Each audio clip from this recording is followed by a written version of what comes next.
Oke, baik. Bismillahirrahmanirrahim. Assalamualaikum warahmatullahi wabarakatuh. Waalaikumsalam warahmatullahi wabarakatuh. Selamat siang kakak-kakak semuanya. Siang. Mengawali tatap maya kita kedua pada diseminasi PJOK kali ini, ada baiknya kita berdoa menurut agama kita masing-masing. Berdoa dimulai.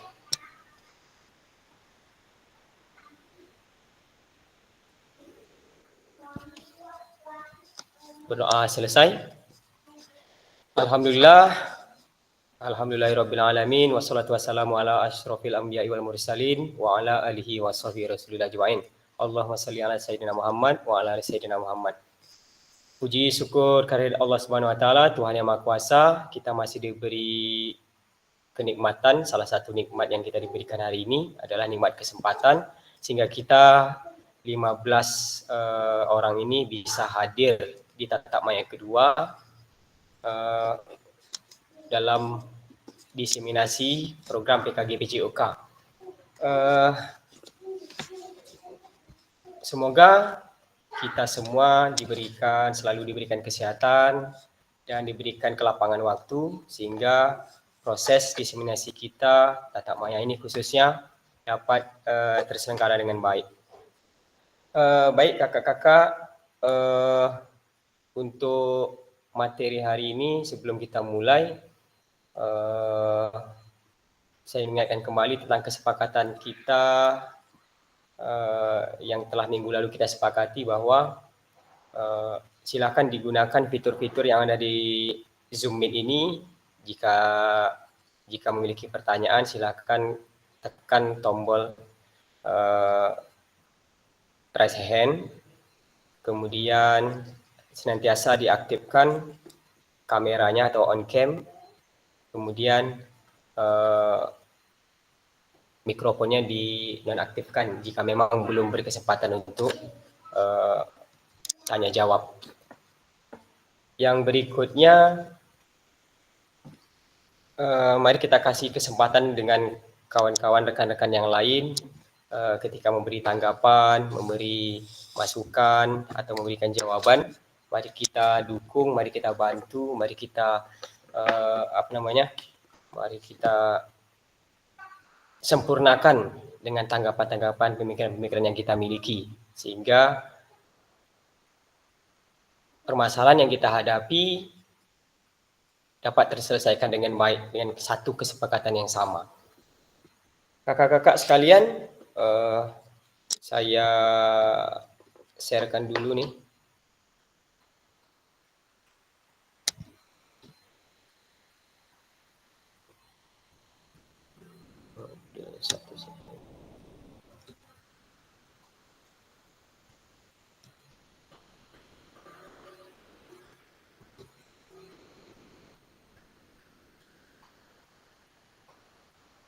Sudah muncul, Kak?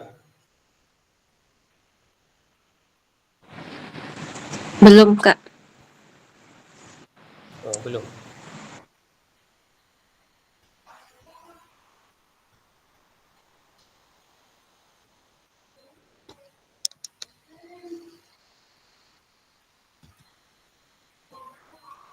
Oke, sambil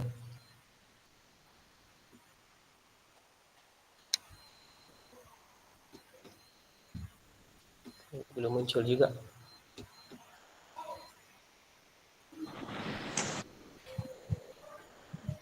Belum muncul, Kak? Sudah, Kak, sudah. Oke. Sudah. Udah, Kak. Oke, Tujuan luas. Tujuan kita pada materi kali ini adalah tujuan luasnya memfasilitasi pembelajaran PJOK yang berpusat pada murid secara efektif, bermakna, menyenangkan dan refleksif.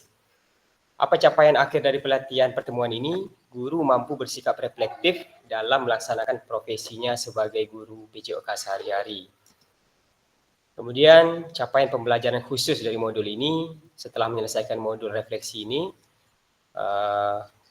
kita kakak-kakak semua diharapkan mampu memahami konsep dan pentingnya melakukan refleksi dan hubungannya dengan keberpihakan pada murid. Kemudian yang kedua, mengimplementasikan menulis refleksi menggunakan model refleksi yang berbeda. Bapak Ibu kakak-kakak sekalian, kemudian tujuan dari sesi kita kali ini. Yang pertama, peserta kakak-kakak dapat mengulas kembali framework refleksi yang sudah kakak-kakak pelajari sebelumnya di LMS. Kemudian yang kedua, peserta kakak-kakak semua dapat menghasilkan 3 tulisan refleksi. Nah, ini dia Kak. Agendanya ya, yang pertama review framework dan model tulisan refleksi, dan yang kedua tulisan refleksi 3 babak. Ini agendanya. Pembukaan tadi sudah, kita masuk ke review framework. Ini durasinya 10 menit. Lanjut lagi review framework GIBS 10 menit. Kemudian kita masuk ke tulisan refleksi 3 babak selama 20 menit. Untuk babak pertama, babak keduanya 20 menit, dan babak ketiganya 20 menit. Total semua adalah 90 menit. Baik kakak-kakak, review framework dan model tulisan refleksi. Framework ini kan kata lainnya kerangka kerja ya Kak. Kerangka kerja. Jadi kerangka kerja ini Kak fungsinya sebagai panduan yang biasa kita gunakan untuk membuat sebuah refleksi. Jadi refleksi itu kalau dalam materi ini juga diminta untuk ditulis Kak. Ditulis. Jadi apa panduannya? Nah ini dia framework kerangka kerjanya ini dia. Ada banyak macam-macam ini Kak. Ada banyak macam-macam model refleksi yang dikembangkan oleh para pakar peneliti ini. Tapi yang apa namanya, yang favorit, yang justru banyak berkembang itu, yang lebih dominan itu ada 2. Yang pertama framework Borton, yang kedua framework GIBS. Nah ini yang mungkin akan kita bahas dalam pertemuan sesi tatap yang kedua ini. Pada framework Borton itu ada 3 pertanyaan untuk mengawali refleksi kita Kak. Yang pertama apa, what, terus apa, so what, kemudian sekarang apa, now what.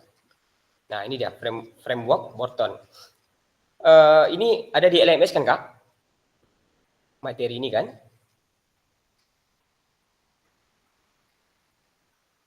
Ada Kak, ada. Oke, tentunya kakak sudah baca, tentunya kakak sudah sedikit banyak sudah memahami tentang framework Borton ini.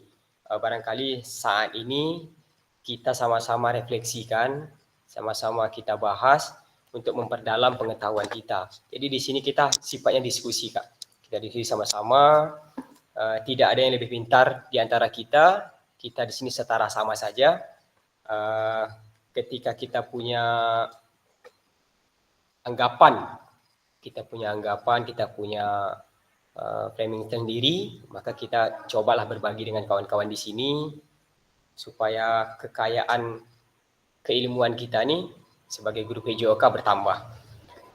Kakak-kakak sekalian, framework Borton ini fokusnya itu ada pada peserta didik. Guru ini lebih memfasilitasi daripada menginstruksikan. Jadi guru ini sifatnya sebagai fasilitator, bukan hanya sebagai instruktur.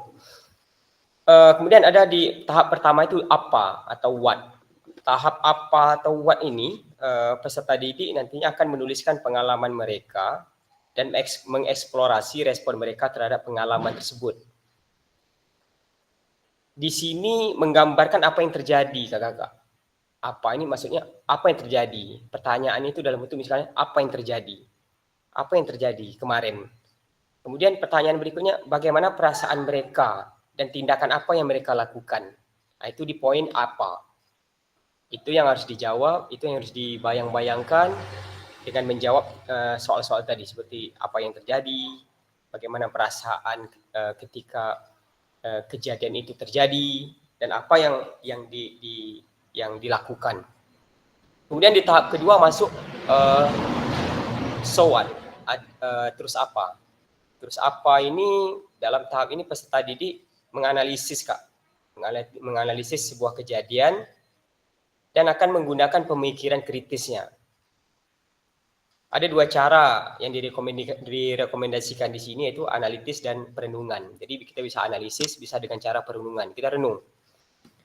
Kemudian ada tahap yang ketiga ini tahap know what atau sekarang apa.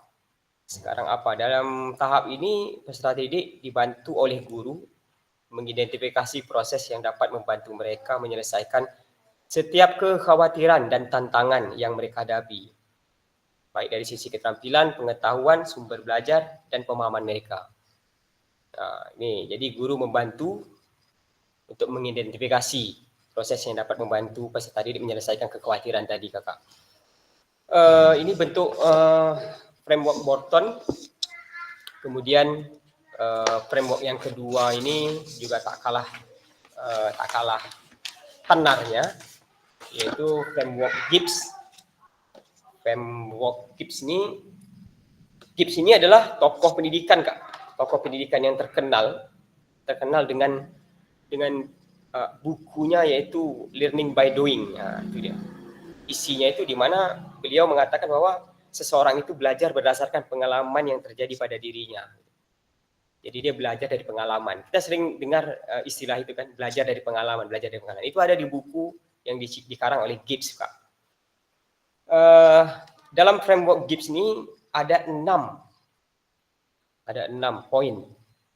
6 poin ini, yang pertamanya deskripsi.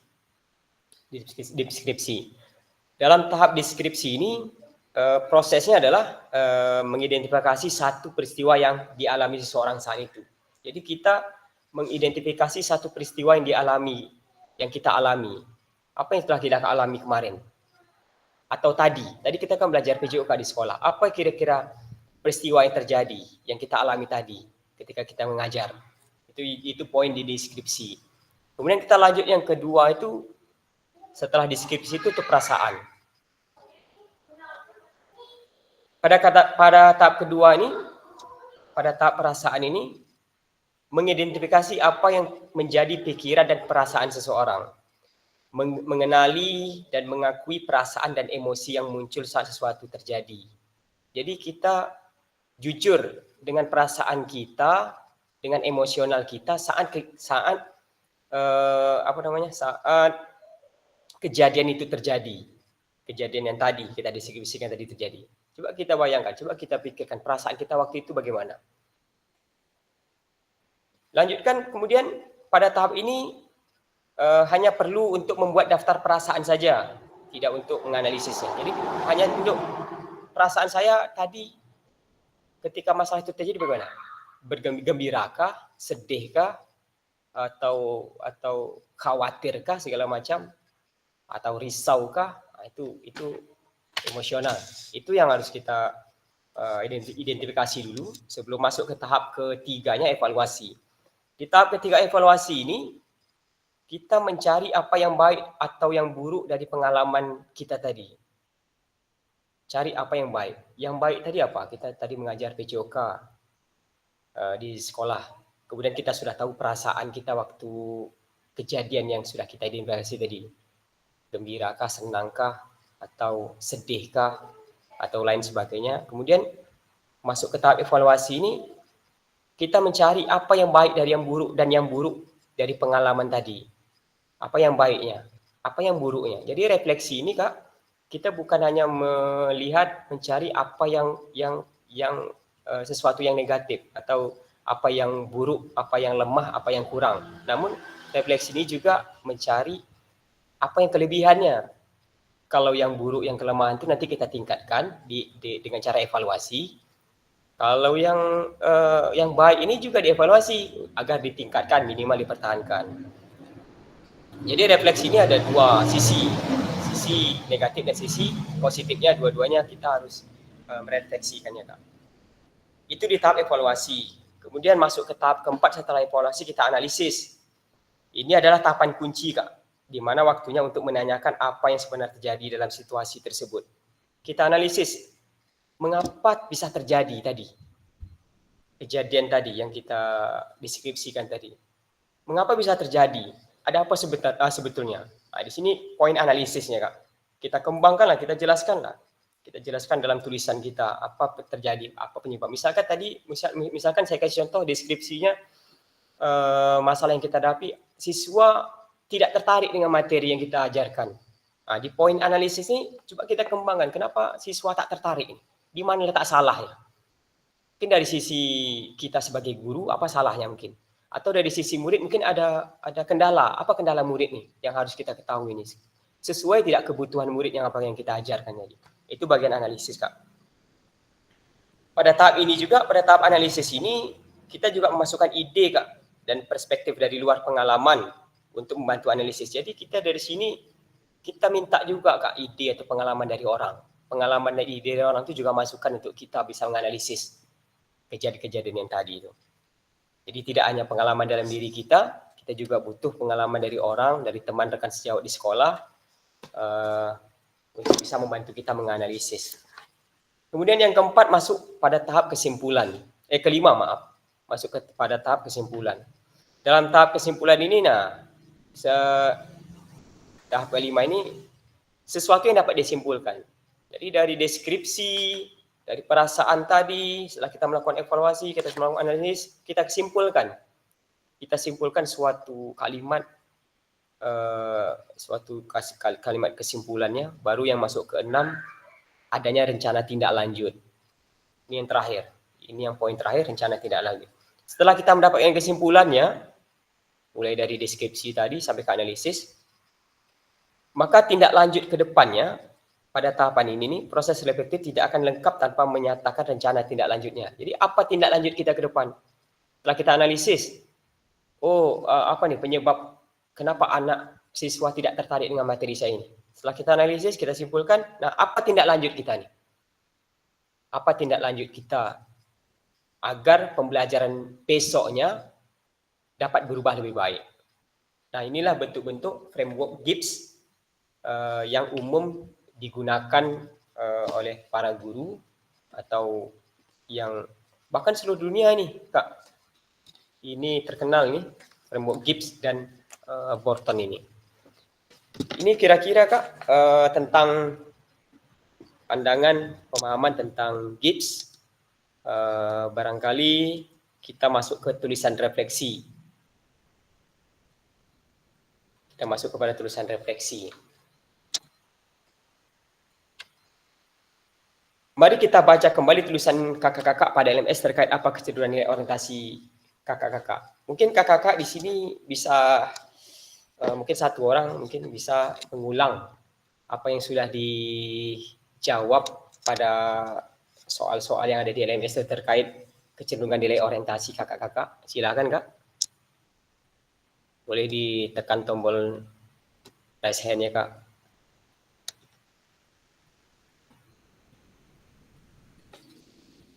Boleh ngulang lagi, Kak, apa yang sudah kakak tulis kemarin tentang orientasi, kecenderungan orientasi kakak di LMS kemarin.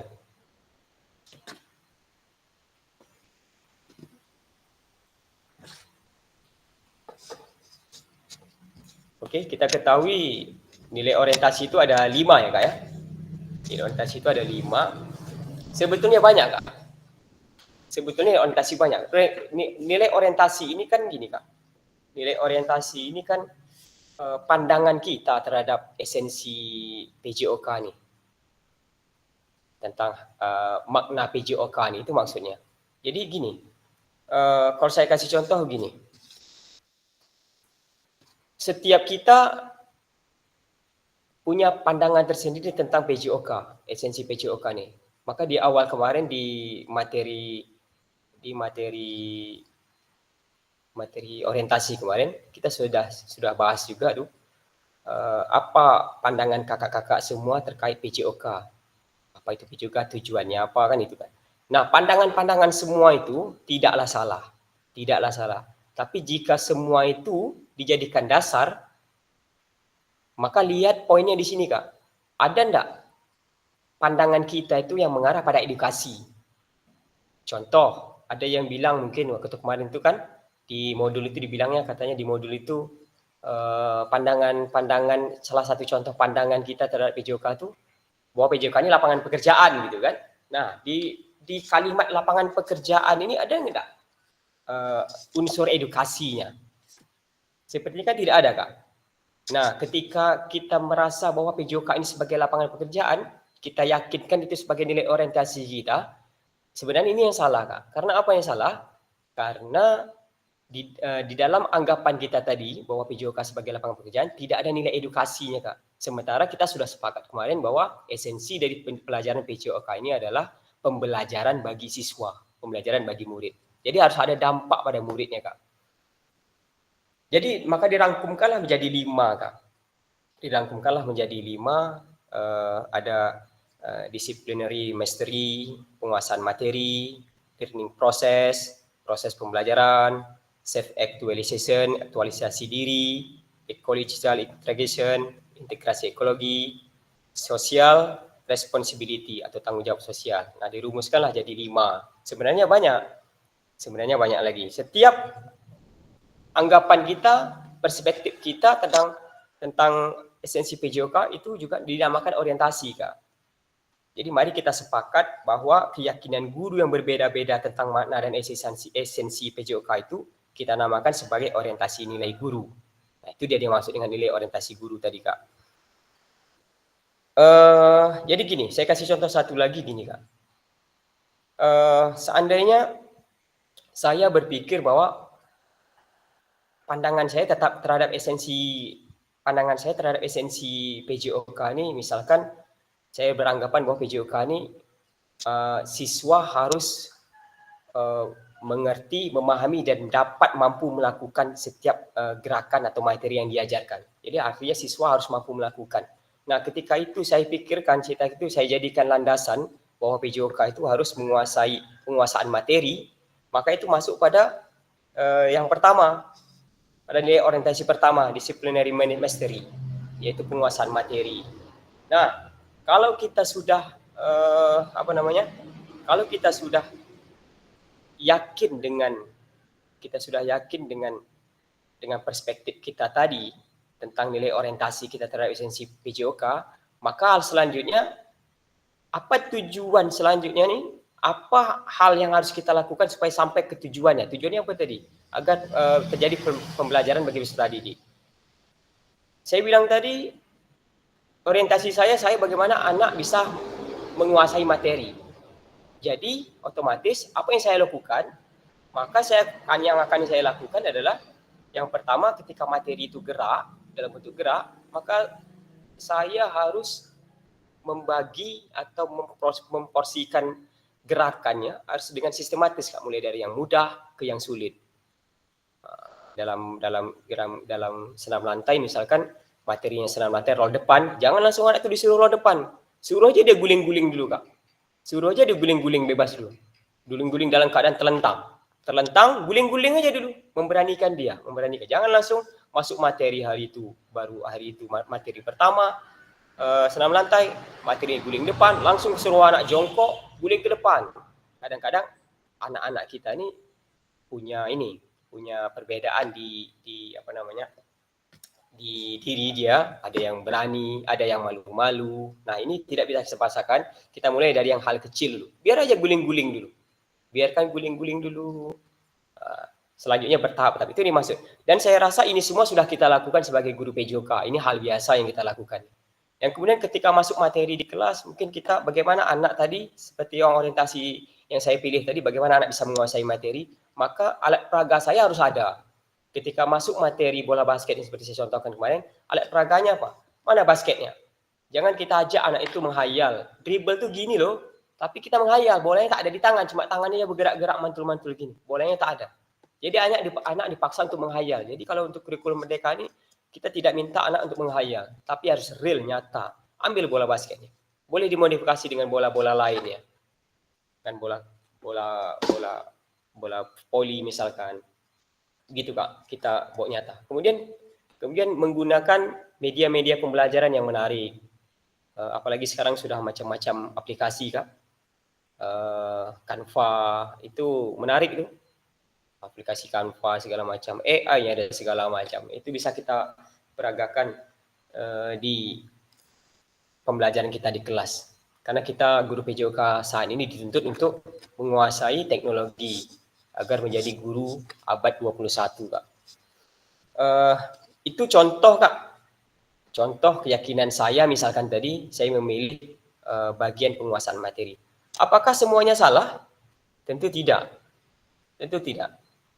Yang jadi permasalahannya ketika dia memilih salah satu dari kecenderungan itu, tapi tidak sampai pada tujuannya. Dia memilih penguasaan materi. Bagaimana anak bisa menguasai materi? Tapi dalam prosesnya, ketika praktek di lapangan, kasih bola aja. Ketika praktek di kelas, ketika teori di kelas, ya kasih tugas saja. Tak ada penjelasan. Nah, ini kan tak sampai ke tujuan pembelajaran. Anak tidak terlibat. Dalam hal ini anak harus terlibat. Anak harus terlibat dalam proses pembelajaran. Kita hanya sebagai fasilitator. Ini terkait tentang nilai-nilai orientasi. Mungkin bisa kita jelaskan lagi nilai orientasi ini untuk penguasaan materi ini. Maksudnya bentuk orientasi paling tradisional dalam perkembangan kurikulum, di mana fokus utamanya adalah mengajarkan peserta didik untuk menguasai materi pelajaran. Jadi orientasi yang pertama penguasaan materi ini orientasi yang paling sederhana, Kak. Orientasi yang paling tradisional. Artinya sejak dulu kita lakukan ini. Hampir semua guru pasti memiliki orientasi ini nih. Yaitu bagaimana mengajarkan peserta didik untuk menguasai materi pelajaran.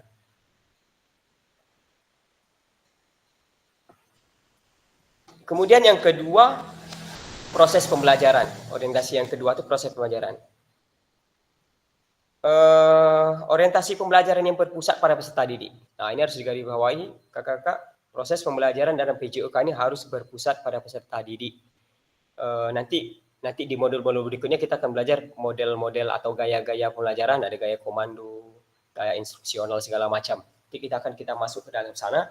Tapi intinya proses pembelajaran PJOK ini harus berpusat pada peserta didik. Memang ada benarnya menggunakan gaya komando, tapi tidak sepanjang proses pembelajaran itu harus diterapkan gaya komando, Kak.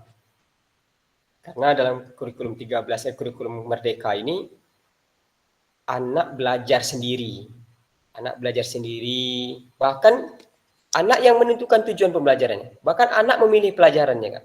Apa yang anak senangi dari pelajaran itu? Kalau biasanya sebelum kurikulum ini kan kita yang meminta anak melakukan ini dan itu. Ya kan? Oke, materi kita hari ini. Jadi anak-anak yang tidak menyukai materi itu, anak-anak yang kesulitan, misalnya materi lari 100 meter. Bagi anak yang memiliki obesitas, tentu dia tak mau lari, Kak. Tapi kita harus paksakan dia lari karena memang menuntut. Kurikulumnya menuntut anak harus lari 100 meter. Tapi kalau mereka ini tidak, anak dikasih bebas, milih. Dikasih pilihan. Jadi kita betul-betul belajar menyesuaikan kebutuhan anak. Kebutuhan anak itu yang kita sesuaikan. Jadi tidak ada lagi alasan di kelas kita, di sekolah kita itu, ada tak mau olahraga, Kak. Karena memang proses pembelajaran itu sesuai dengan kebutuhan dia. Nah, ini uniknya kurikulum Merdeka ini, Kak. Unik kurikulum Merdeka ini di sini.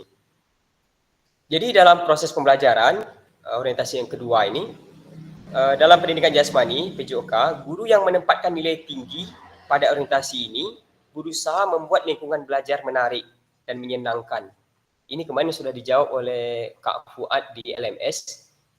Saya setuju, guru yang menempatkan nilai ini, nilai proses pembelajaran ini sebagai orientasi, harus membuat lingkungan belajar yang menarik dan menyenangkan. Coba bayangkan ketika pelajaran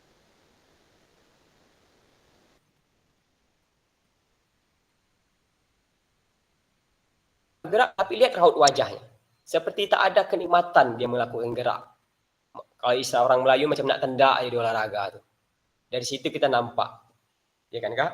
Karena pembelajaran kita mungkin tak menarik ataupun tak menyenangkan.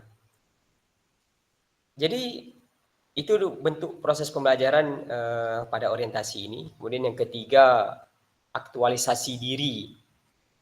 Orientasi ini lebih fokus pada peserta didik dengan pendekatan humanistik, dengan cara membangun harga diri yang positif, rasa keberhasilan dan kenikmatan dalam belajar. Nah, lagi-lagi kenikmatan dalam belajar. Bagaimana anak merasa nikmat dalam belajar gerak itu, Kak?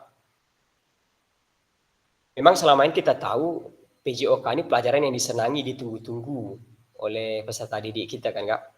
Bahkan kalau kita tak hadir tuh mereka merasa kehilangan. Tapi ketika guru matematiknya tidak hadir, mereka sangat bangga sekali Kak. Sangat bangga. Tapi ketika ditanya dengan guru matematik, apa jawaban guru matematik? Iyalah, PJOK kan main-main aja. Itu jawabannya Kak. Dia bilang kita ini main-main aja Kak. Jadi lagi-lagi perspektif orang luar PJOK ini menilai kita ini sebelah mata. Inilah tugas kita guru PJOK. Di bawah kita Kak. Bahwa bukan itu olahraga, bukan itu PJOK. PJOK ini di bawah. Sama derajatnya dengan matematika, sama derajatnya dengan biologi. Ketika kita di sekolah, ada sesuatu hal yang harus dikerjakan, misalkan ngangkat pasir, yang dipanggil kan guru siswa olahraga, sini 2 orang, pinjam dulu. Kadang-kadang tanpa sepengetahuan kita, Kak, main tarik aja 2 orang. Itu nih, ambil gerobak itu dulu, timbun tanah itu dulu. Kita mungkin perlahan harus mencegah itu Kak dengan cara yang baik. Harus cegah itu. Karena kenapa harus kita yang dipanggil? Kenapa tidak orang yang sedang belajar biologi di labor? Kenapa tidak orang yang sedang belajar matematik di kelas yang disuruh? Kenapa harus kita? Bukankah kita juga belajar? Kalau dibilang kita adalah belajar main-main, kita bukan belajar main, tapi kita belajar sambil main. Karena itulah uniknya olahraga. Itulah uniknya PJOK. Belajarnya dalam keadaan bermain. Bahkan PJOK ini, kakak-kakak, tujuannya itu termaktub dalam lagu kebangsaan Indonesia Raya. Bangunlah jiwanya, bangunlah raganya. Ini luar biasa, Kak. Coba cari mata pelajaran lain yang termaktub dalam lagu kebangsaan, bangunlah jiwanya. Hanya PJOK. Jiwanya dibangun, raganya dibangun. Jadi olahraga PJOK ini Kak, ini lengkap Kak. Mata pelajarannya lengkap. Sangat lengkap. Saya justru bangga menjadi bagian dari PJOK ini Kak. Saya bangga. Saya rasa kakak-kakak semua sepakat hal ini. Kita harus bangga Kak, karena PJOK ini termaktub dalam lagu kebangsaan kita, majulah jiwanya, bangunlah jiwanya, bangunlah raganya, bangunlah jiwanya. Ini materi ini PJOK ini lengkap. Beda dengan materi lain, tapi tanpa kita merendahkan pelajaran lain, karena semuanya ada porsi yang masing-masing, semua ada pentingnya masing-masing. Lagi-lagi Kak, saya mengajak kakak semua, mari melalui PKG PJOK ini, hal-hal yang tidak sepantasnya kita lakukan sebelumnya, mari pelan-pelan kita rubah, mari kita kembalikan wibawa kita sebagai guru PJOK, yang tadinya dibilang kita main-main, bagaimana akhirnya mereka mengerti bahwa main itulah bentuk belajarnya kita, guru PJOK. Dalam aktualisasi diri, bertanggung jawab untuk mengidentifikasi tujuannya sendiri. Nah, peserta didik lagi-lagi dilibatkan Kak dalam proses belajar. Apa libatannya? Bertanggung jawab untuk mengidentifikasi tujuannya sendiri. Tujuan belajarnya kita serahkan ke dia. Mau dibawa kemana materi ini? Serahkan ke dia. Kita libatkan dia, Kak. Kemudian untuk mengembangkan keunikan pribadinya dan untuk membimbing pembelajaran pribadi, guru pendidikan jasmani dengan kecenderungan orientasi aktualisasi diri ini berusaha mengembangkan karakteristik dan kemampuan peserta didik dalam bersikap mandiri, bertanggung jawab, dan selalu mempertimbangkan kebutuhan dan minat individu. Nah, kita harus mempertimbangkan minat anak, mempertimbangkan kebutuhan anak. Kemudian yang keempat, integrasi ekologis. Dalam integrasi ekologis ini mendorong peserta didik untuk mencari makna pribadi mereka melalui berpartisipasi dalam berbagai kegiatan fisik, menguasai pengetahuan gerakan, dan meningkatkan kepekaan terhadap kehidupan mereka sendiri. Guru dengan orientasi ini, guru yang berpegang pada orientasi ini, kakak-kakak, lebih memfokuskan perhatiannya pada menjaga keseimbangan antara kebutuhan peserta didik, kebutuhan kelompok, dan tuntutan materi pelajaran untuk mengintegrasikan materi pelajaran, pengembangan pribadi peserta didik mereka, dan mencapai tujuan sosial budayanya. Ini bagian integrasi ekologis. Kemudian yang kelima, yang terakhir, social responsibility, tanggung jawab sosial. Dalam kurikulum yang dalam tanggung jawab ini, dalam tanggung jawab sosial ini, kurikulum yang menangani masalah sosial ini akan menekankan pada peningkatan kesadaran akan kebutuhan sosial dan peran peserta didik sebagai agen perubahan. Nah, kita diharapkan nih di kurikulum Merdeka nih peserta didik kita sebagai agen perubahan, Kak. Jadi tanggung jawab sosial, harus ada tanggung jawab sosial bagi peserta didik kita karena dia adalah agen perubahan yang akan terjun ke masyarakat. Jadi dalam orientasi tanggung jawab sosial ini, aktivitas fisik dan olahraga diakui sebagai sarana untuk membantu peserta didik belajar menyelaraskan kebutuhan individu mereka dengan kebutuhan masyarakat mereka. Nah, diselaraskan antara kebutuhan dia dengan kebutuhan masyarakat. Jadi timbul pertanyaan, apa kebutuhan peserta didik tadi? Kebutuhan peserta didik ini tadi dapat kita bagi-bagi, misalkan kebutuhan fisik, kebutuhan primer, pangannya, sandangnya gitu kan, kebutuhan primer kan. Bagaimana kebutuhan anak harus menerima pengetahuan tentang makanan yang baik bagi dia, makanan yang bergizi bagi dia, makanan yang tak boleh dimakan bagi dia, minuman yang tidak boleh diminum oleh dia, pakaian yang bersih itu bagaimana, anggota tubuh yang bersih itu harus bagaimana. Itu ada materi di materi budaya hidup sehat. Nah, itu adalah kebutuhan murid. Murid membutuhkan itu, membutuhkan pengetahuan bahwa dia harus tahu minuman apa yang harus diminumnya. Walaupun memang tiap hari kita larang siswa kita, apalagi yang SD nih Kak, kita larang siswa kita, jangan minum ini, jangan minum alih-alih ini, tak boleh. Kita jelaskan sepanjang-panjang lebar dengan lengkap dengan video-videonya. Tapi besoknya istirahatnya dia beli jajan juga itu. Jadi kita jangan putus asa, terus ingatkan sampai membekas di hatinya, sampai dia mampu berefleksi hingga dia menjadi agen perubahan. Kemudian kebutuhan lain tadi fisik, kebutuhan sosial, berprestasi, mandiri, ingin disayang dan dicintai. Jadi kebutuhan anak itu ingin disayang, Kak. Anak itu ingin disayang, ingin dicintai, ingin dimengerti. Jadi jangan kita buru-buru jangan buru-buru kita memvonis anak itu salah, atau ketika anak itu terlambat, atau ketika anak itu tidak mau olahraga, jangan buru-buru kita marahi dia atau segala macamnya. Tapi karena kebutuhannya dia ingin disayang, kebutuhannya itu ingin dicintai. Kalau di dalam guru penggerak itu kita tidak boleh buru-buru memvonis anak itu kenapa dia terlambat. Oh berarti kamu degil nih. Kita tak boleh. Kita harus tahu apa alasan dia terlambat. Mungkin ada sesuatu hal yang membuat dia terlambat, yang tidak harus kita permasalahkan. Kemudian yang ketiga, kebutuhan psikologis.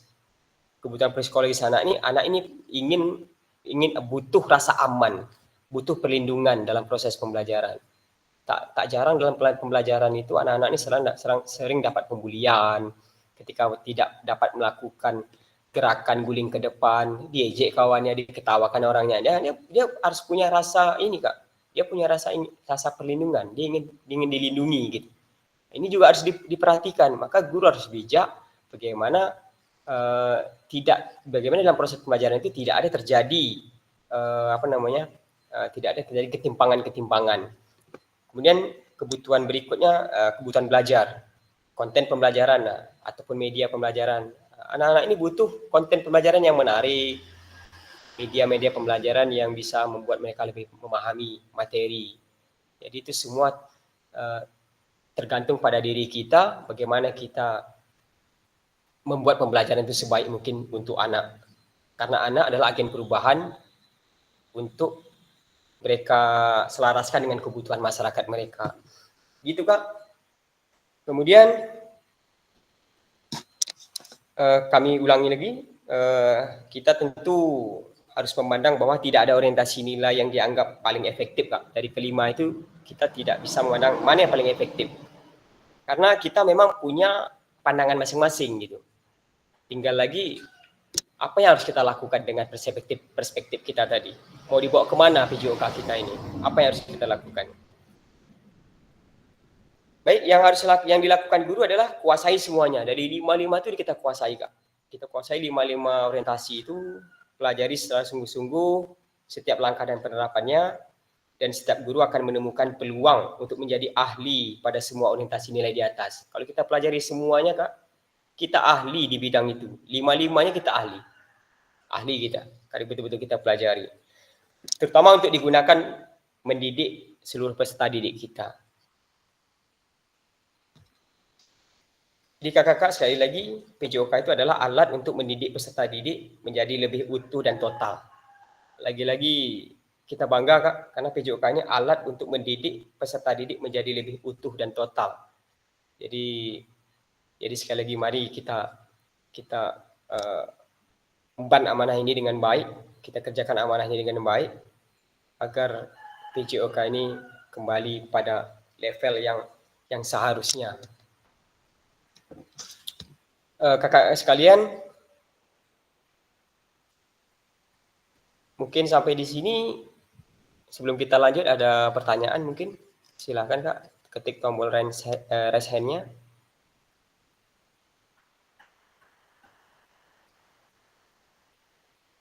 Sebelum kita lanjut.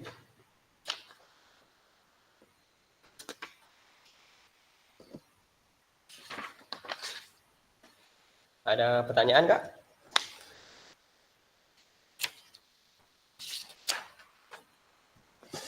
Mungkin kembali tadi, saya minta satu orang mungkin dulu untuk membacakan tulisan refleksinya, apa itu kecenderungan, apa kecenderungan nilai orientasi yang Bapak Ibu tulis, yang kakak-kakak tulis di LMS tadi. Silakan, Kak.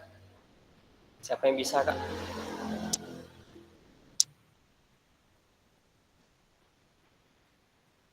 Membacakan kembali apa kecenderungan kakak terhadap nilai orientasi seperti yang kakak tulis di LMS. Silakan, siapa yang bersedia, Kak? Halo? Dengar suara saya, Kak?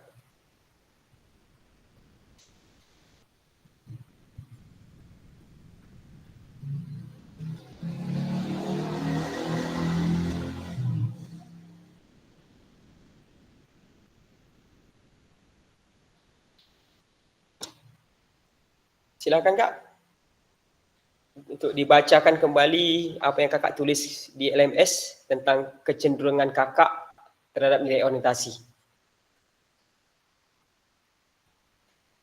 Artinya kakak tuh cenderungnya kemana gitu, ke orientasi yang mana gitu.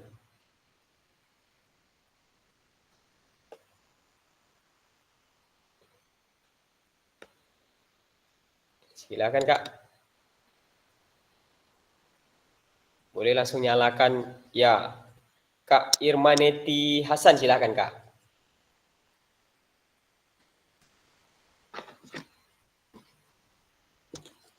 Aktifkan tombol ini ya, Kak. Tombol, ya. Iya, udah.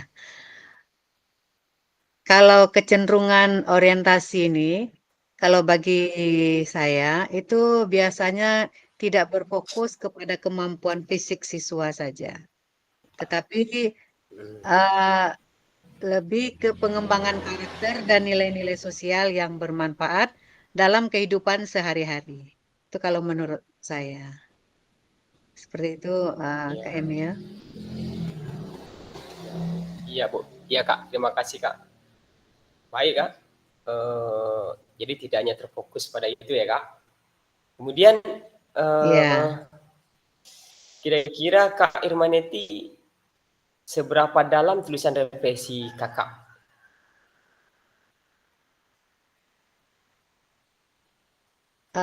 Betulkah itu sebuah refleksi singkat? Iya. Untuk refleksinya itu apa namanya nih?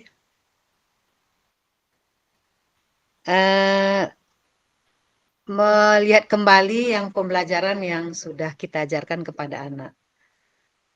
Nah, itu seberapa dalamnya maksudnya apa namanya untuk lebih ke mengoreksi diri kita dalam pembelajaran ke anak. Itu saja, Kak Emil.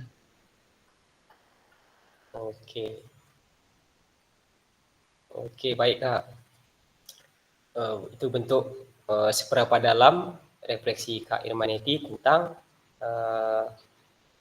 tulisan refleksinya Kak. Saya Iya. juga sudah komen tuh punya Kak Imaneti itu. Oke, bagus Iya. Kak. Mungkin ada yang lain? Yang lain mungkin pendapatnya tentu berbeda-beda nih karena ini masalah orientasi kan. Silakan. Iya. Boleh tekan tombol raise hand.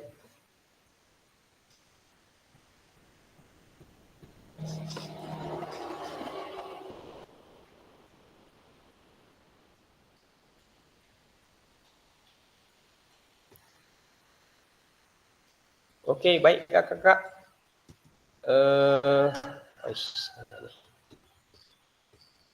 Kita lanjut dulu.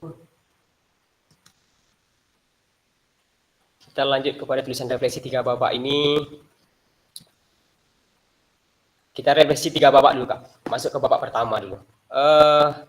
Saya bagikan linknya dulu Kak. Bentar Kak, saya bagikan linknya dulu. Mana linknya nih? Link.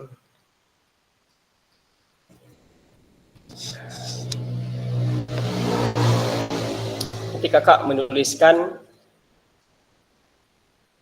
jawabannya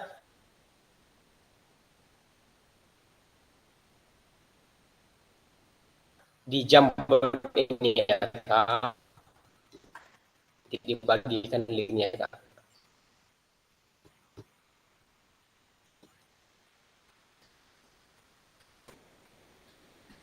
Untuk babak pertama ini ada 3 soalan.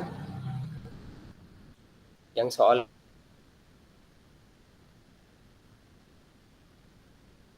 lain ini juga sudah dijawab sebenarnya di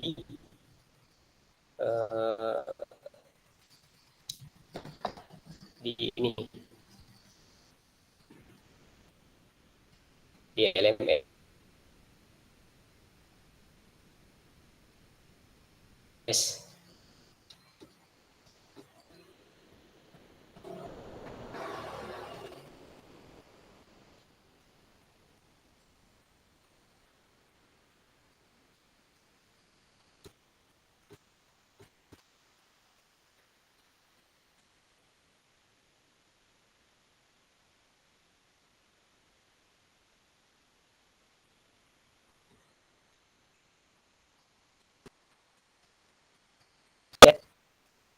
Sebentar.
Laptop saya ini agak berat Kak.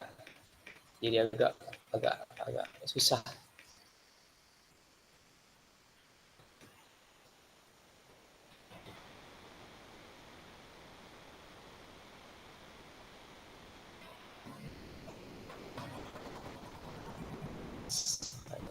Link.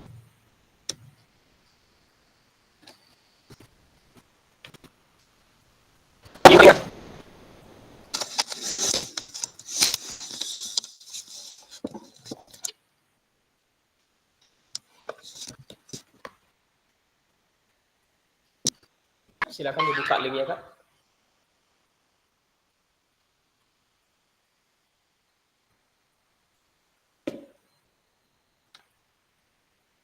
Ada 3 slide Kak, karena ada 3 pertanyaan di situ. Slide yang pertama itu tentang apa kecenderungan nilai orientasi Kakak Di slide keduanya, apa yang membuat kakak menuliskan nilai orientasi tersebut?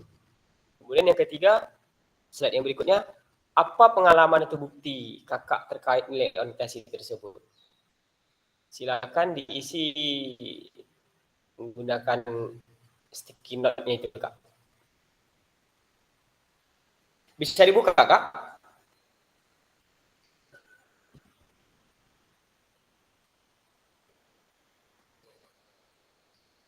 Bisa Kak. Bisa dibuka, Kak?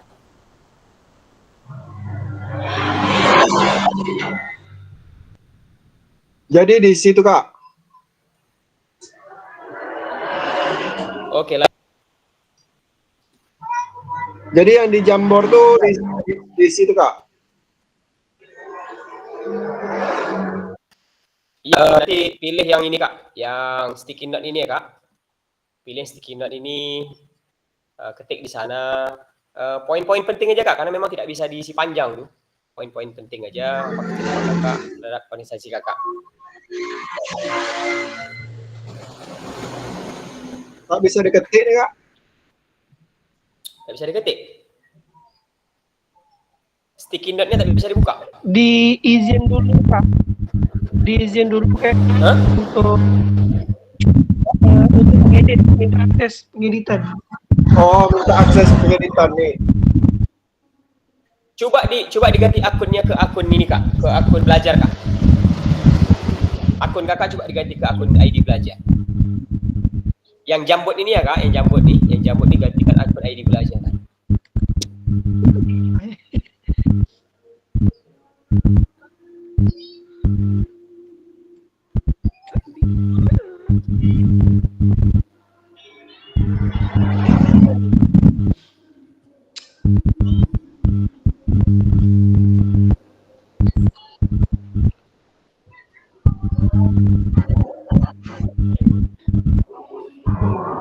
Bisa, Kak?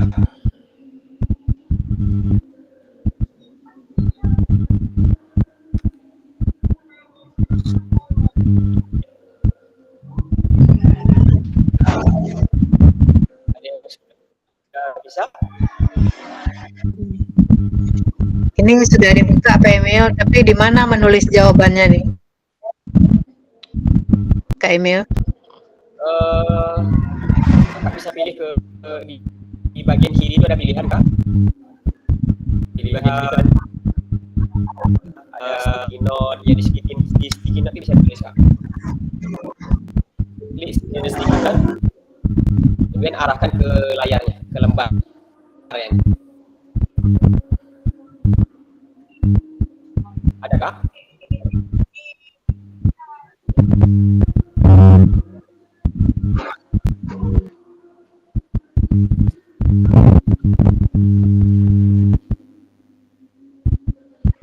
Ada yang bisa? Ada yang sudah bisa?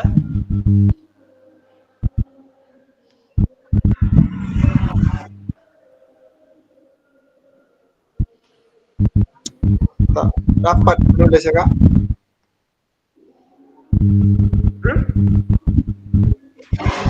Yang ada gambar batu nih Kak.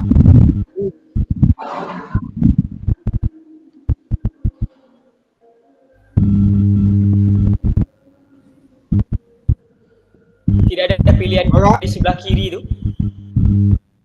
Di sebelah kiri itu tidak ada pilihan, ada pilihan tambahkan gambar, tambahkan teks, kotak teks, ada sticky note, ada gambar, ada tanda panah, ada tanda pensil, ada, Kak? Sebelahnya itu, sebelah kirinya. Kalau tidak, coba Kakak buka. Tak ada Kak. Kakak ganti akunnya yang di sebelah kanan atas tuh, Kak. Kalau tidak ada, coba kakak ganti akun yang ada di sebelah kanan atas tuh, pojok tuh. Kakak ganti akun kakak ke akun ID belajar, Kak.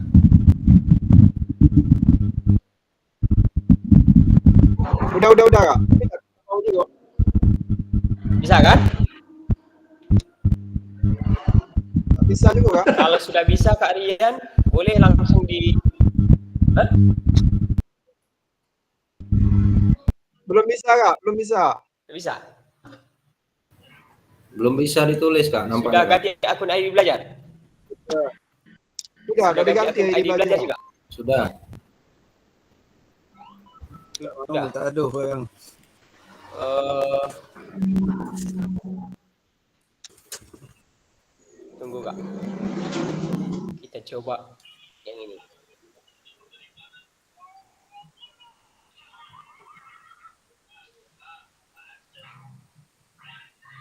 Tidak ada pilihan sebelah kiri itu.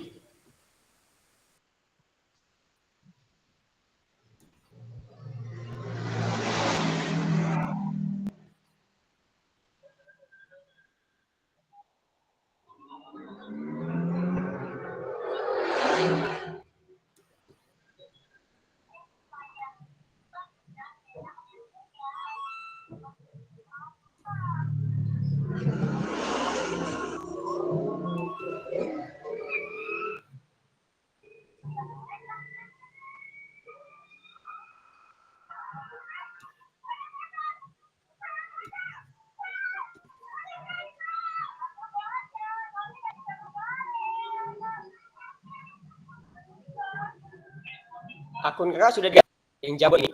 Sudah Kak, tapi tak mau apa dong? Tak ada pilihan di sini.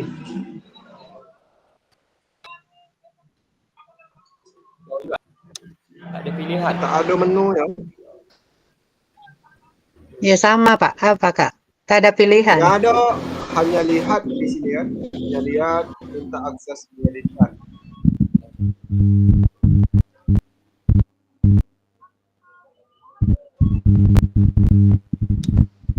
Coba Kak Emil, ini nampaknya yang ini hanya lihat.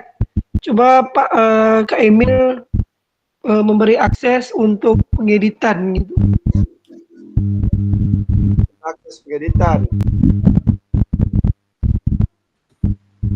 Tunggu, ini saya lagi cari.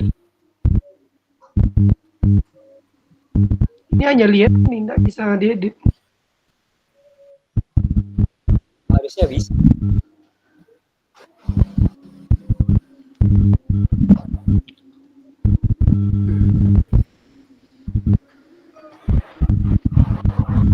Bentar Kak.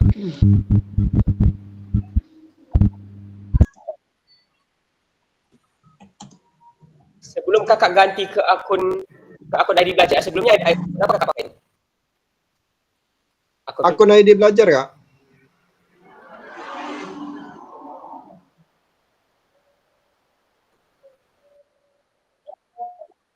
Biasa udah pernah dicoba? Ini baru sekali ini Kak. Cara pengisian. Coba ganti ke akun biasa Kak. Coba ganti ke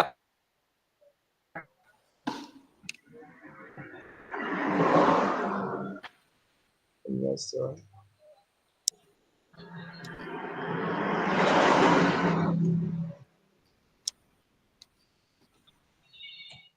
soalnya di sini tidak ada ini pengaturan untuk membuka ini. Membuka editnya segala macam nih.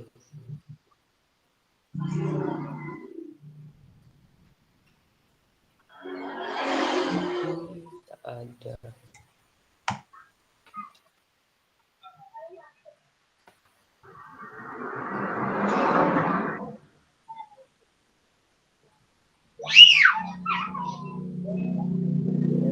Akses sebentar ya.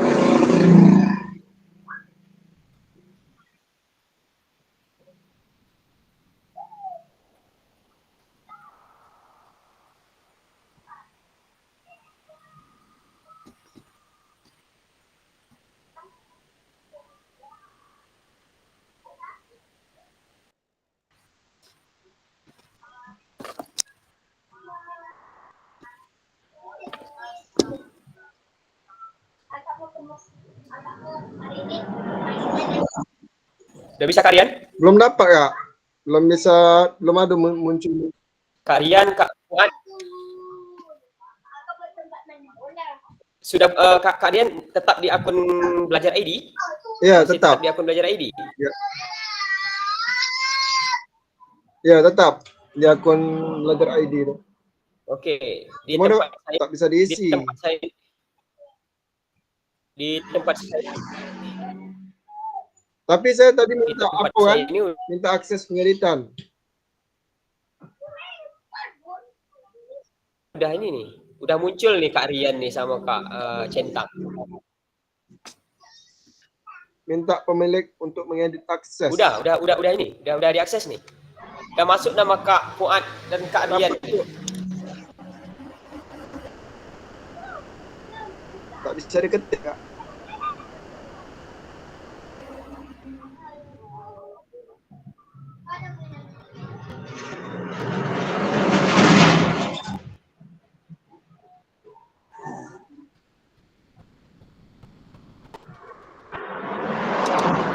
Kosong ya.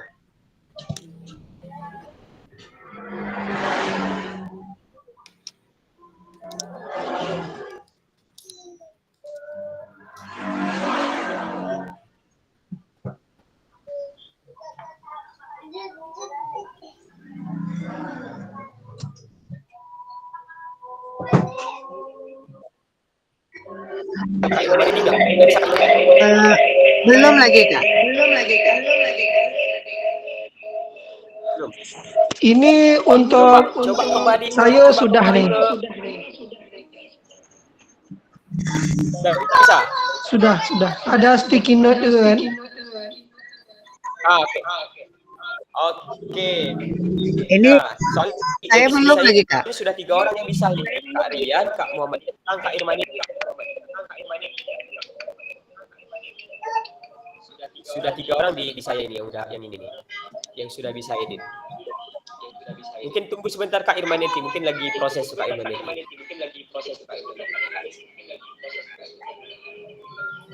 Mungkin Ditunggu yang lain dulu, Pak, coba ya. ini kan. Ditunggu dulu Pak.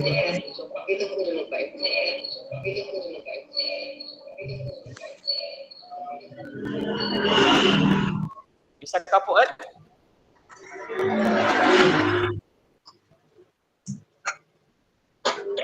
Iya, Kak.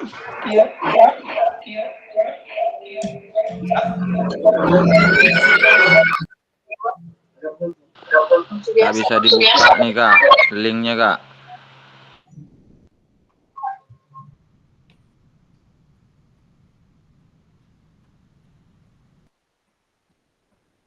Kak Puan bisa?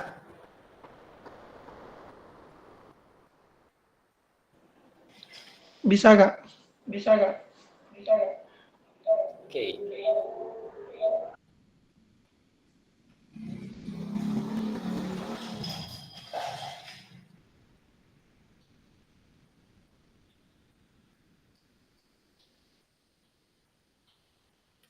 Oke, yang gini, yang bisa coba lanjut terus.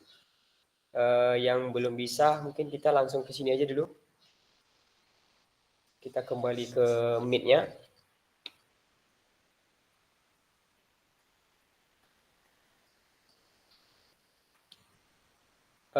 Boleh 1 orang Kak? 1 orang.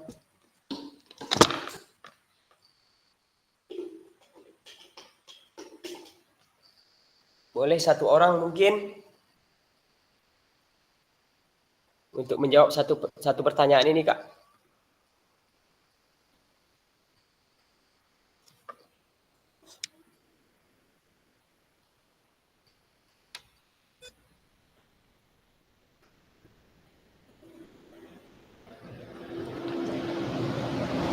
Atau mungkin ini sudah dijawab tadi oleh Kak Irmaneti. Kita lanjut ke ini, ke berikutnya.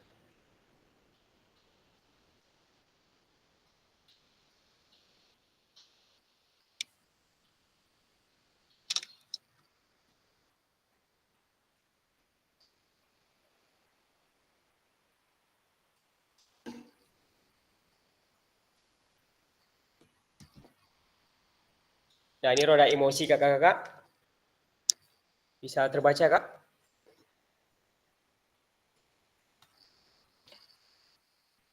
Ini roda Bisa emosi. Kak.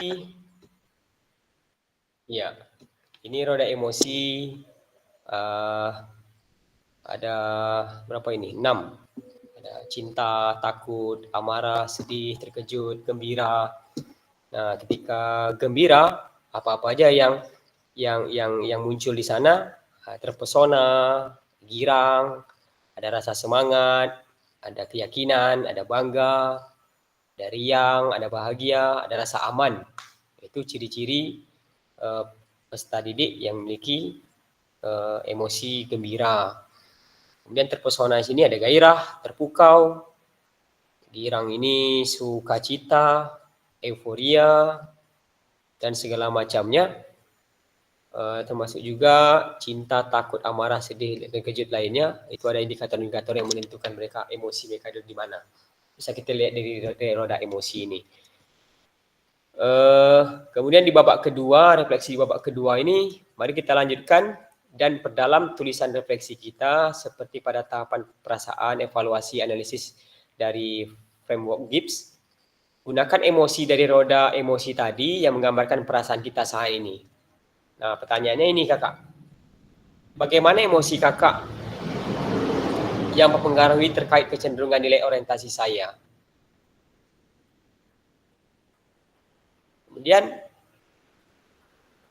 terkait pengalaman yang sudah ditulis sebelumnya, apa saja hal-hal baik dan buruk yang sudah terjadi? Kira-kira siapa yang bisa mewakili kawan-kawan?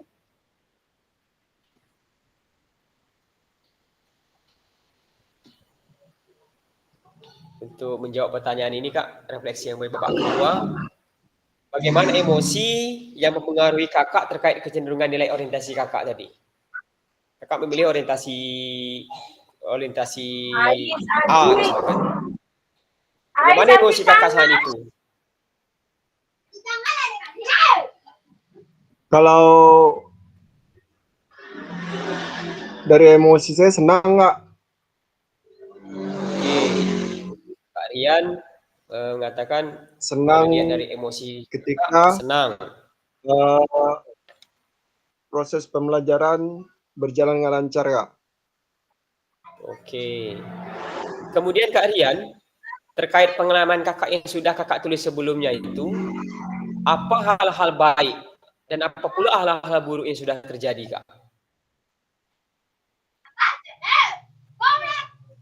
Kalau hal-hal yang buruk ya kak, kadang ketika proses pembelajaran anak-anak ini kan daya serapnya kan kak berbeda-beda kan kak. Ada yang menangkap, ada yang mengambang ya kan. Cuman mereka untuk proses pembelajaran lebih paham ketika dipraktek kak, daripada hanya dijelaskan. Kalau hal yang baiknya ketika mereka senang dengan pembelajaran yang kita sampaikan kak. Oke. Jadi intinya kalau anak-anak ini di teori mereka agak kurang ya kak. Kalau di praktek mereka ini cepat nangkapnya gitu kan. Senang, ya. Makanya ada juga yang mengatakan bahwa praktek itu perlu didahului daripada teori. Ada juga kebalikannya, teori itu perlu didahului daripada praktek. Nah ini fleksibel aja kak, kita bisa pilih mana. Mau didahului oleh teori atau praktek yang didahului. Masing-masing punya ini, masing-masing punya apa namanya? punya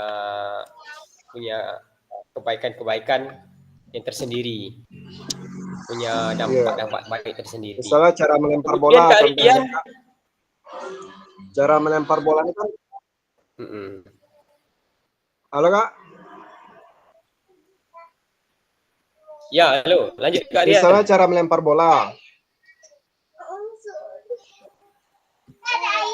Ketika melempar bola, anak-anak kalau cuma dikasih tahu secara teori kan mengambang enggak. Tapi ketika dipraktekkan kadang ada lemparannya tidak tepat sasaran, atau terkadang lemparan yang harusnya misalnya lemparan mendatar, yang dilakukan lemparan melambung. Jadi mereka tahu kan, belajar dari pengalaman, berarti lemparan ini perlu diperbaiki.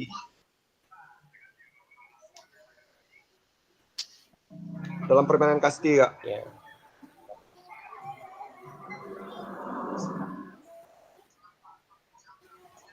Oke, makanya tadi saya sampaikan Kak Rian, kalau kita sampaikan materi, tapi alatnya sesuatu yang kita sampaikan itu tidak tampak, tidak wujud, maka anak ini kan menghayal ya.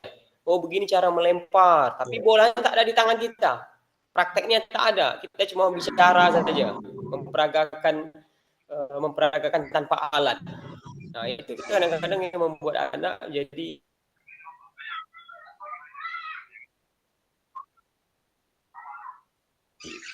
susah mau nangkap materinya dibanding anak itu langsung terjun ke lapangan, nampak wujudnya ada gitu kan, dengan bola-bolanya, dengan prakteknya sekali. Kemudian Kak Rian, bagaimana kakak merasakan sebagai guru PJOK dengan kecenderungan tertentu selama ini? Apakah kakak merasa sudah menjadi guru yang baik atau belum Kak? Kalau menurut saya belum ini Kak. Mohon maaf nih Kak, ini pertanyaan karena kan ini. Pasti ada ya. Kalau menurut saya belum Kak. Halo, Kak. Karena setiap hari manusia harus belajar dari kesalahan kan Kak. Kadang anak ini ada ketika belajar ya, ada saat-saatnya semangat, ada saat-saatnya dia bosan kan. Mungkin dari cara kita mengajar kan. Makanya itulah penting gitu nih menambah ilmu. Itu salah satunya kita mengikuti kegiatan pelatihan nih. Itu saja Kak. Baik, kalau sesuai dengan jawaban kakak di nomor 3 tadi, kakak merasa belum menjadi guru PJOK yang baik. Maka nomor 4 ini Kak, bagaimana kakak memanfaatkan teori 5 tadi, 5 nilai orientasi ini untuk membantu kakak menjadi guru PJOK yang lebih baik Kak? Kira-kira apa yang kakak lakukan? 5 nilai orientasi yang mana nih Kak? Yang 5 nilai orientasi? 5 orientasi tadi yang tadi Kak, yang proses pembelajaran, penguasaan materi, apalagi itu? Penguasaan materi, integrasi ekologis, tanggung jawab sosial. Nah, bagaimana kakak memanfaatkan teori 5 orientasi ini supaya membantu kakak menjadi guru PJOK yang lebih baik Kak? Apa yang kakak lakukan? Dengan belajar Kak. Dengan belajar guru PJOK yang baik gitu. Dengan belajar dan mempraktekkan. Dengan belajar dan memprakteknya kepada murid-murid yang akan kita ajari ya. Belajar bagaimana cara mendidik anak, strategi pembelajarannya, terus apa yang perlu dipersiapkan sesuai dengan pembelajaran hari itu Kak. Oke.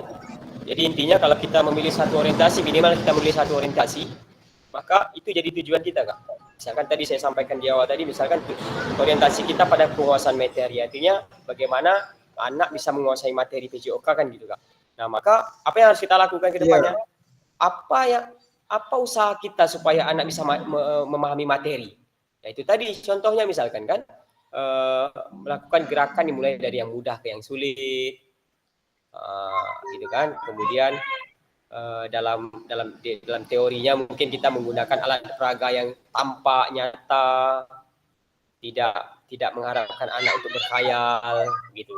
Itu salah satu contoh yang harus kita lakukan. Jadi intinya apa yang akan kita kerjakan terhadap ini orientasi yang kita pilih tadi. Baik Kak Rian, terima kasih Kak Rian.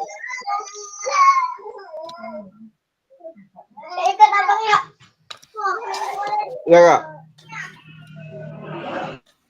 Kita masuk ke babak ketiga yang terakhir Kak. Mari kita lanjutkan dan perdalam tulisan refleksi kita seperti pada tahapan kesimpulan, rencana tindak lanjut dan dari framework GIPS. Hubungkan dengan apa yang Bapak Ibu, kakak-kakak pahami tentang bagaimana kita memaknai kelima nilai orientasi seperti yang tertulis dalam modul. Pertanyaannya ini Kak. Pembelajaran bermakna yang bisa kakak simpulkan dari refleksi 2 babak sebelumnya itu apa Kak?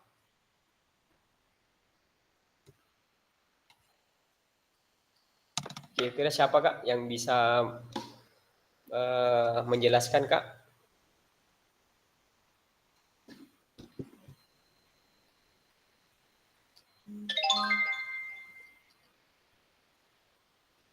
Apa pembelajaran bermakna yang bisa kakak simpulkan dari refleksi 2 babak sebelumnya tadi, Kak? Babak pertamanya kan ini. Babak pertamanya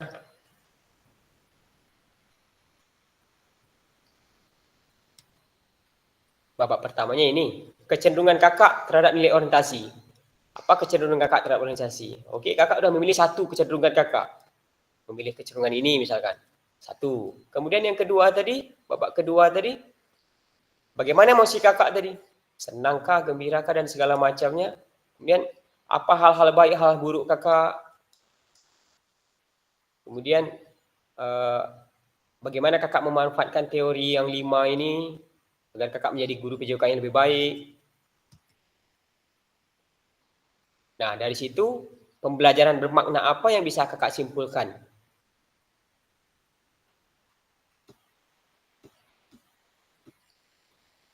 Ada yang bisa memberikan apanya Kak, tanggapannya Kak, untuk membantu kita semua, membuka cakrawala kita semua Kak.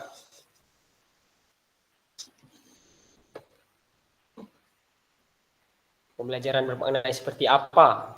Yang apa-apa yang bisa Kakak simpulkan? Kemudian, seperti apa gambaran yang ada di pikiran kakak tentang guru PJOK yang baik setelah mengetahui 5 orientasi di atas? Apa kira-kira gambaran yang ada di pikiran kakak? Guru PJOK yang baik itu seperti apa gitu? Apa kira-kira kak? Bagaimana guru PJOK itu yang seharusnya gitu maksudnya?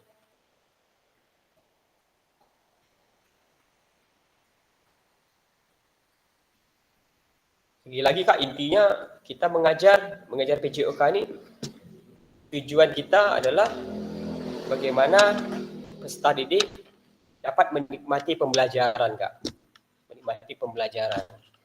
Jadi pembelajaran itu memang harus berpusat pada peserta didik dan sesuai dengan kebutuhan peserta didik. Tadi sudah saya singgung bahwa materi yang kita sampaikan ini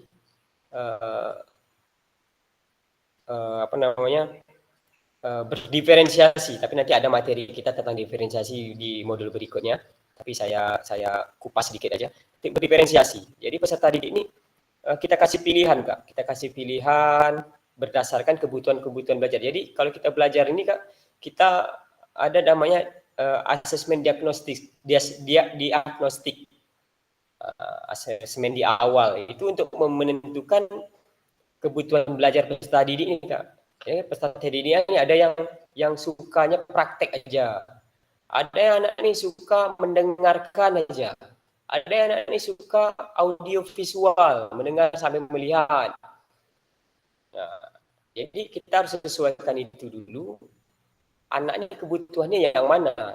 Nah, kebutuhan itu yang kita layani gitu, sebagai guru PJOK. Jadi agak unik memang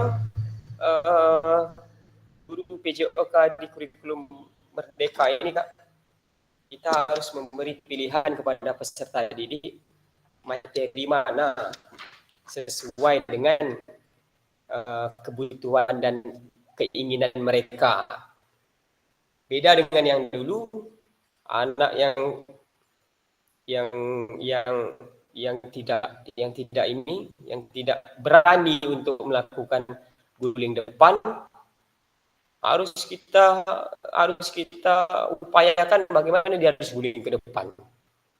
Nah, sebetulnya dalam diferensiasi ini nanti kita harus sesuai dengan kebutuhan.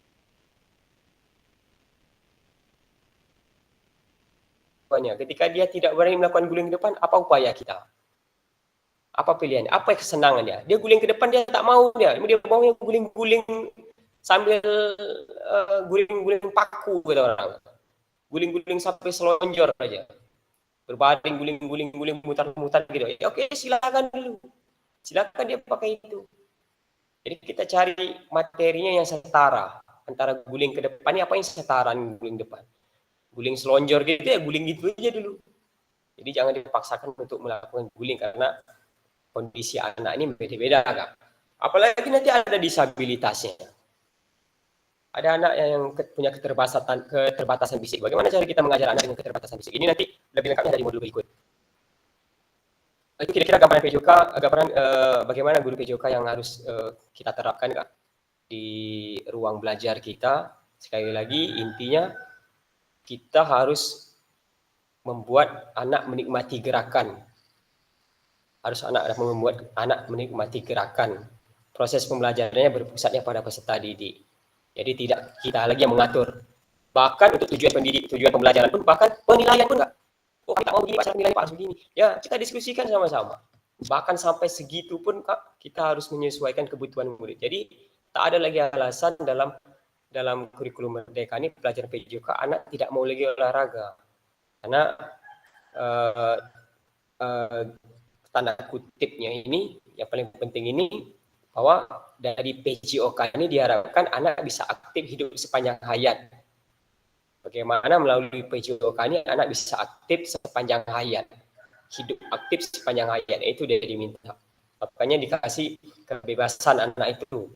Silakan pilih tujuan pembelajarannya seperti apa, penilaiannya seperti apa, mau materi yang seperti apa. Lebih lanjut nanti ada kita masuk materi itu, Kak. Itu materi yang ramai nanti itu, Kak. Karena pasti banyak tanggapan itu. Itu seru materi itu nanti di kemudian hari. Kemudian yang ketiga, apa yang akan kakak lakukan? Akan kakak ubah pada diri kakak sebagai guru PJOK untuk selanjutnya?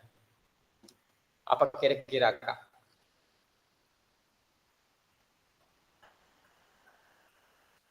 Setelah kakak mempelajari nilai orientasi ini, selama mempelajari kerangka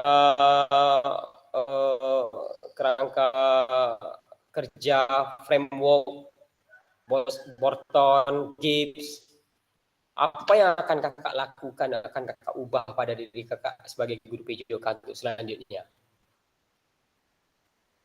Silakan, Kak.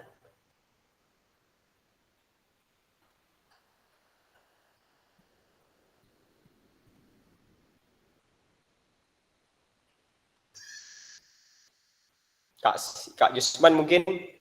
Silakan Kak Yusman.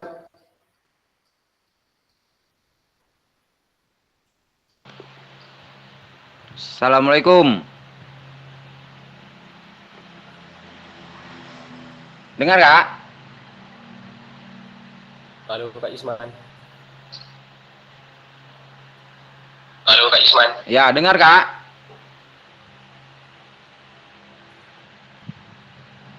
Nampaknya sinyal kurang bagus nih, Kak.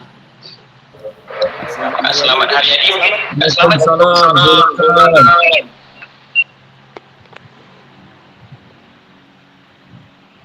Terdengar suara saya, Kak? Tak dengar, Kak? Waalaikumsalam. Dengar, Kak? Dengar ya? Dengar, Kak? Halo? Dengar, Kak? Lanjut, Kak? Lanjut. Lanjut, Kak?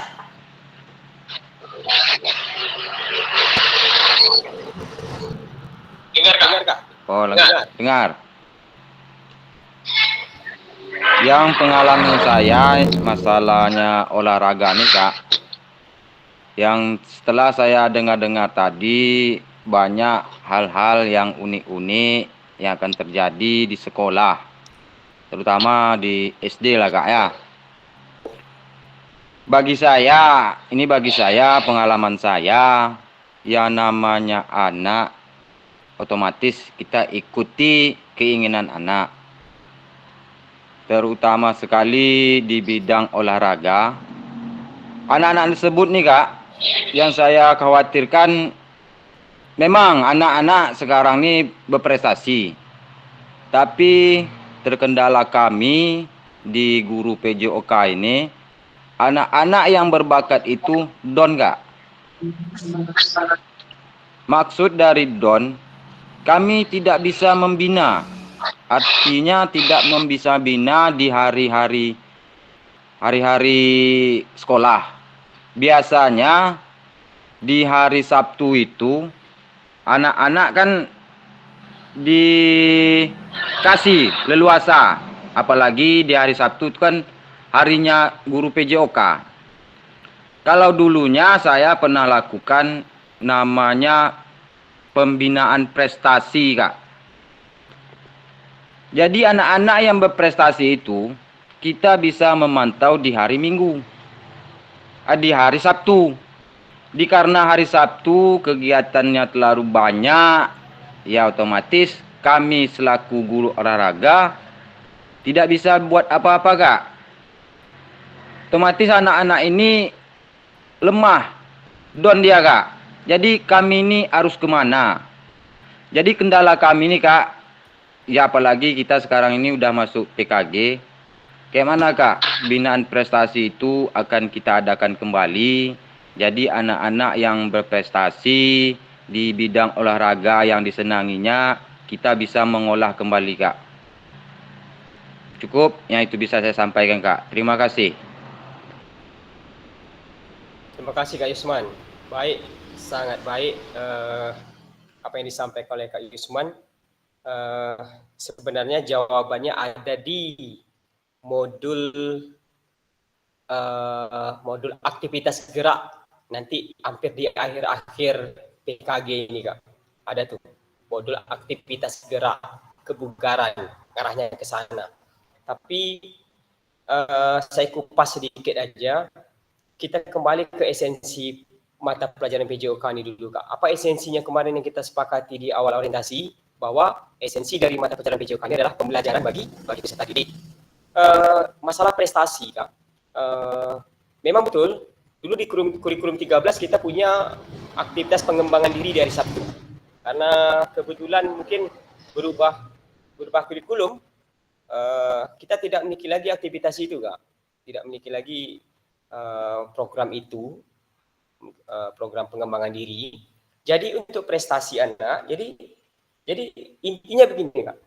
Kita tidak dituntut untuk membuat anak berprestasi, Kak. Kita tidak dituntut.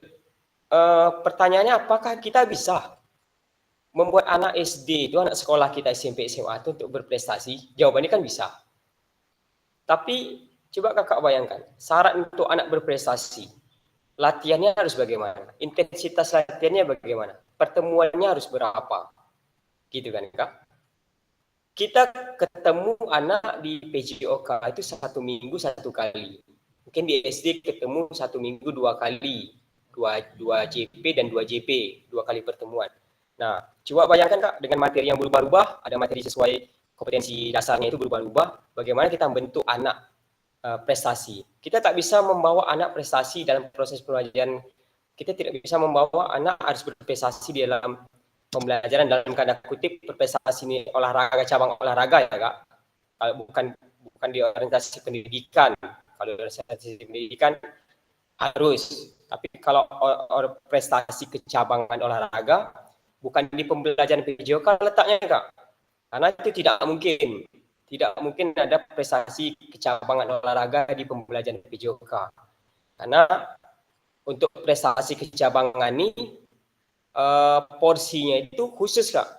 Olahraga dengan PJOK ini perbedaannya, kalau olahraga ini hanya bisa masuk orang-orang yang punya kompetensi, Kak. Evan Dimas di mata Sintayong tak bagus, maka Evan Dimas dibuang, Kak. Diganti Witan Sulaiman. Kalau di PJOK tidak. Sekalipun tangannya buntung, sekalipun kakinya buntung, dia tetap wajib mendapatkan pembelajaran PJOK. Nah, itu bedanya pembelajaran PJOK dan olahraga, Kak.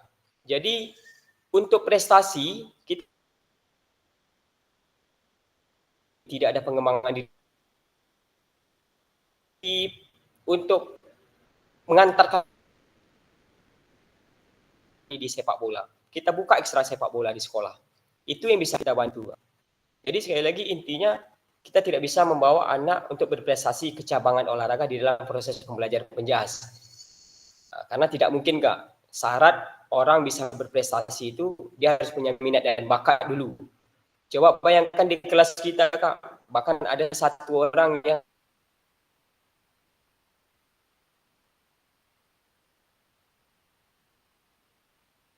disuruh olahraga lari pun tak mampu. Ada yang agak bencong-bencong sikit kak gitu. Disuruh lari tak kuat, disuruh ini tak mau nendang bola tak bisa segala macam. Bagaimana kita mau bikin dia prestasi di cabangan? Tapi kalau prestasi pembelajaran wajib. Bagaimana anak itu bisa berprestasi nilainya tinggi di PJOK? Itu wajib. Itu wajib kita perjuangkan. Tapi kalau untuk cabangan, posisinya lain kak. Kita bisa masukkan ke ekstrakurikuler. Tapi aktivitas gerak itu kak, itu materinya nanti di akhir-akhir ketika tatap maya, kalau tak salah saya ketika tatap muka, ketika tatap muka nanti itu ada materinya itu, aktivitas gerak. Baik kak, kasih kak atas keterangan yang kakak berikan, jawaban yang kakak berikan.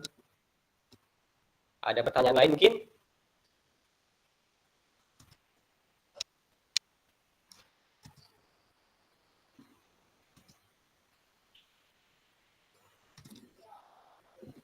Oke, jadi kakak-kakak untuk penutup perlu kita ingat bahwa refleksi ini selain kita merenungkan apa yang telah terjadi kemarin, perlu juga kita catat refleksi ini. Kita catat sebagai dokumentasi kita. Karena hal-hal yang tercatat sewaktu-waktu dapat kita lihat kak, dapat suatu waktu kita lihat, kemudian terstruktur kak. Kalau dicatat itu terstruktur. Jadi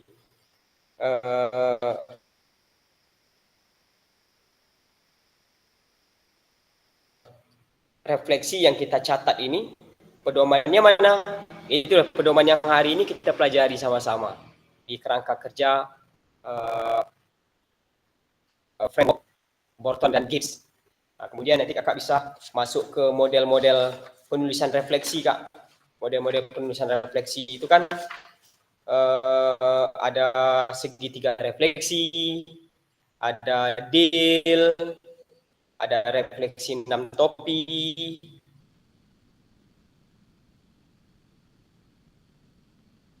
ada 4C, ada model cuaca, ada model 4F, ada mobil papan bercerita.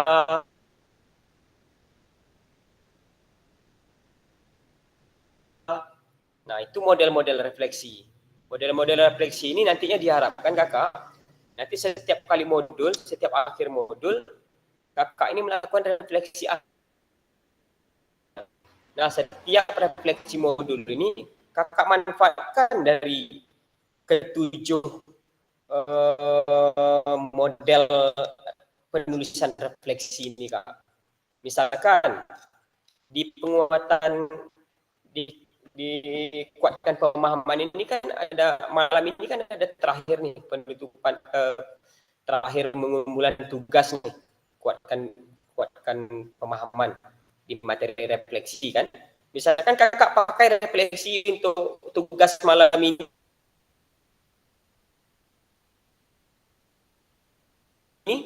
segitiga refleksi.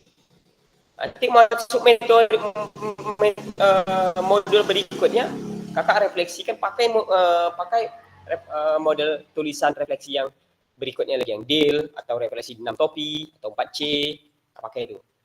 Dan modul yang berikutnya lagi kakak ganti lagi gaya refleksi, gaya penulisan refleksinya yang lain lagi, agar supaya ketujuh model refleksi ini dapat kakak kuasai, dapat kakak implementasikan dalam kehidupan kakak sebagai guru PJOK di sekolah. Mungkin itu kak pemaparan kita. Itu mungkin ada pertanyaan dari kakak.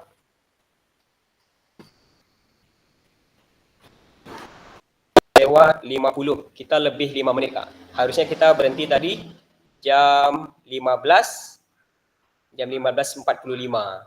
Ini sekarang sudah 15:50. Berarti kita terlewat 5 menit. Nah, itu tak masalah kak, lewat 5 menit, tak apa-apa. Sebelum kita akhiri ini, silakan.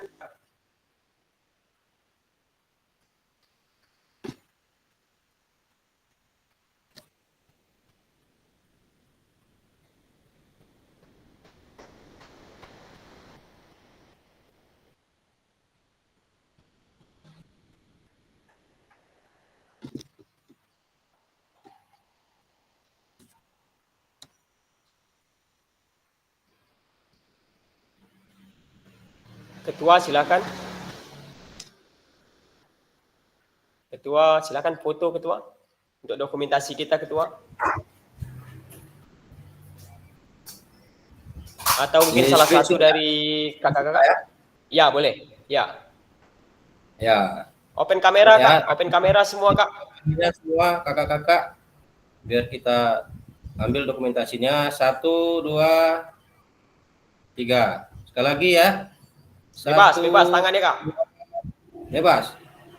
1, 2, 3. Oke kak. Oke kak. Terima kasih kak Pandi. Baik, mengakhiri tatap maya kita pada sore hari ini, ada baiknya kita berdoa agar apa yang kita pelajari pada sore hari ini dapat bermanfaat bagi diri kita sendiri. Berdoa menurut agama masing-masing dimulai.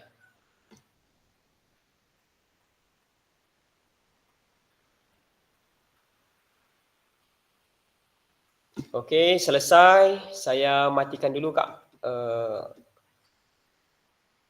rekamannya.